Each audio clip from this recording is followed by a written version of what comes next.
Welcome to the College Investor Audio Show, where we talk about the biggest issues impacting millennial money, from student loan debt to side hustles to building wealth. We will show you how to get out of debt so that you can build real wealth for the future.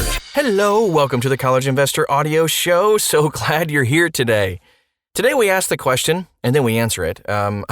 Why are student loan servicers dropping out of the direct loan program? Well, two nonprofit student loan servicers have announced that they will not continue servicing federal student loans in the U.S. Department of Education's direct loan program after the end of the year, 2021.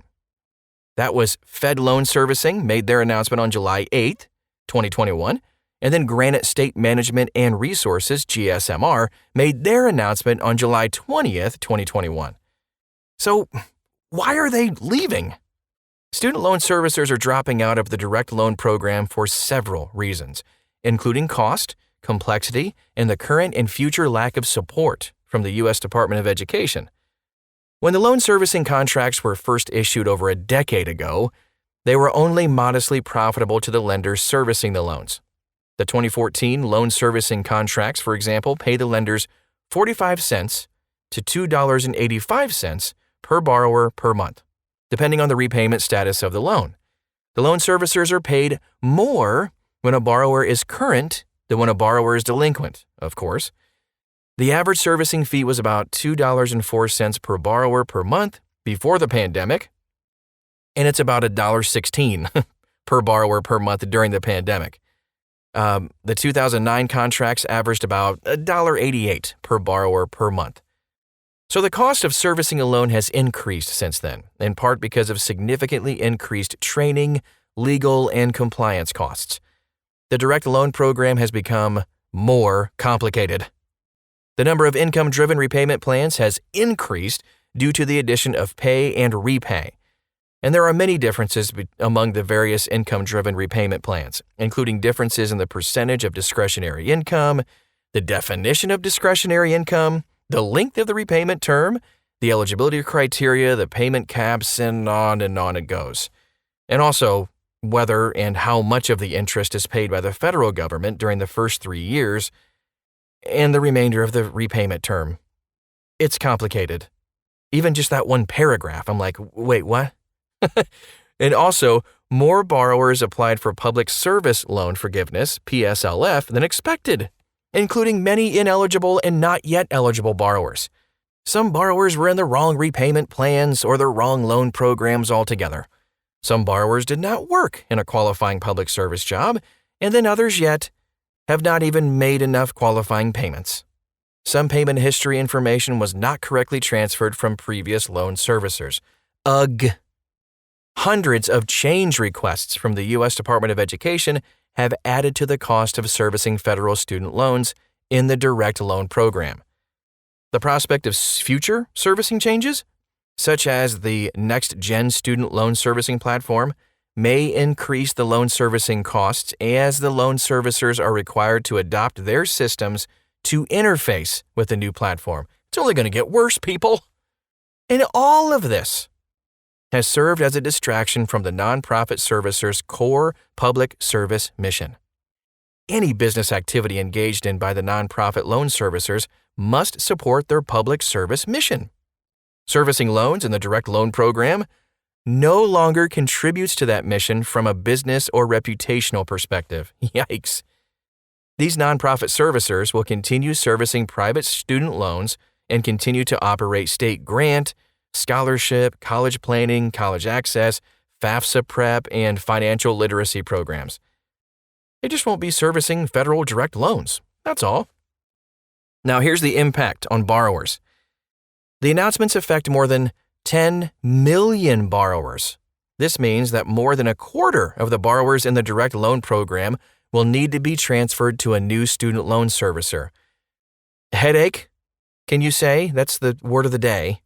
There may be a total of 8 student loan servicers remaining, including ECSI, Great Lakes Education Loan Services, Inc., HESC, or Ed Financial, Maximus Federal Services, Mohela, Mohela, Navient, Nelnet, and OSLA servicing, OSLA servicing.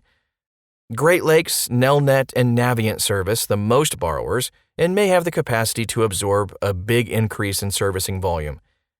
The U.S. Department of Education may have to bring on additional servicers like Trellis Company. They were previously known as Texas Guarantee Student Loans, or TG, and other state guarantee agencies, especially if other student loan servicers decide to not renew their servicing contracts. The increased volume may subsequently be reduced if some loans are forgiven by the federal government. Forgiving $10,000 per borrower will erase the federal student loan debt of a third of direct loan borrowers. That's nice. Forgiving $50,000 per borrower will erase the federal student loan debt of 80% of direct loan borrowers. Transferring borrowers to new servicers can cause a ton of problems, to say the least, like borrower confusion, lost records, late fees, missed payments, etc. Borrowers who signed up for autopay will need to execute a new agreement with the new servicer. So what should you do if you are a borrower?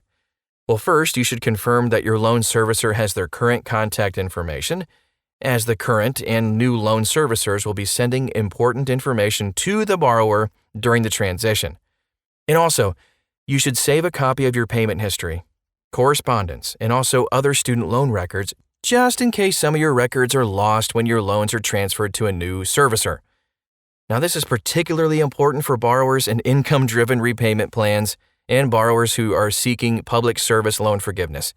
You can log into the loan servicer's website to download your payment history. If you are pursuing public service loan forgiveness, you should file employment certification forms, one per employer, to get an up-to-date count of your qualifying payments right now before the public service loan forgiveness program is transferred to a new student loan servicer. Escalate any disputes concerning the number of qualifying payments by submitting an appeal for a recount. You should get a free copy of your credit reports. We should just have a law that states we just have to get it, so you don't forget. It's annualcreditreport.com before and after the servicing change. Again, annualcreditreport.com. Incorrect information can sometimes be reported to correct credit bureaus during a servicing transition, and that could affect your score. The risk of student loan scams increases during the transition from one loan servicer to another, and scams charge fees for services that the loan servicers provide for free. That's a huge red flag.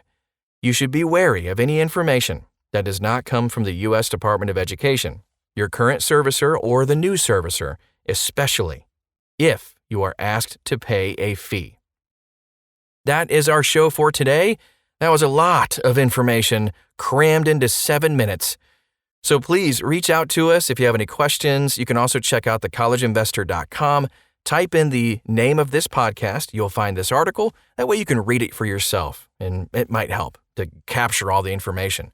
We got tons of resources too there as well. Again, it's thecollegeinvestor.com.